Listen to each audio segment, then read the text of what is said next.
Salut, c'est Diplo. Cette semaine, direction le Brésil. Pour une fois, ce sera ni à Rio ni à Brasilia, la capitale.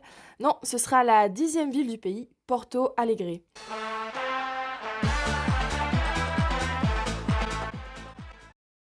Malgré ses plus d'1 million d'habitants et une superficie de 497 km², soit 4 fois plus que Paris, la ville occupe moins d'1% du territoire national brésilien.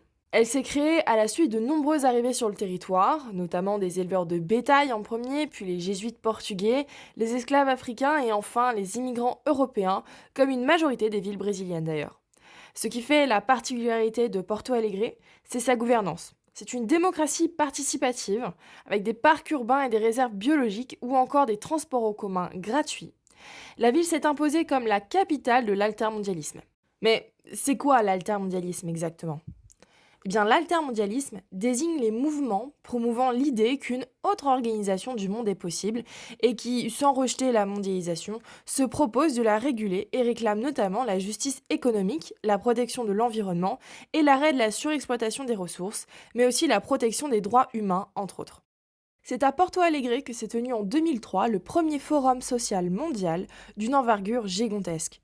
Plus de 150 000 participants, 55 000 délégués, dont 35 000 jeunes, 135 pays étaient représentés, 2300 événements proposés ainsi que 500 manifestations culturelles, comme des concerts, des expositions, du théâtre de rue, etc. Quatre axes étaient au cœur des discussions. La production de richesses, l'affirmation de la société civile, l'accès aux richesses et le pouvoir politique et éthique dans la nouvelle société.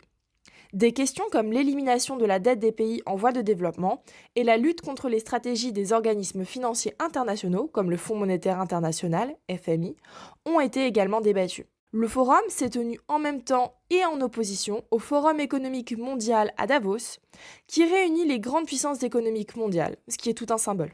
Après ce premier forum, d'autres ont eu lieu, notamment en 2005, à l'issue duquel le manifeste de Porto Alegre, regroupant 12 propositions, a été publié. Ce texte compte 19 signataires, aussi bien brésiliens, philippins qu'américains.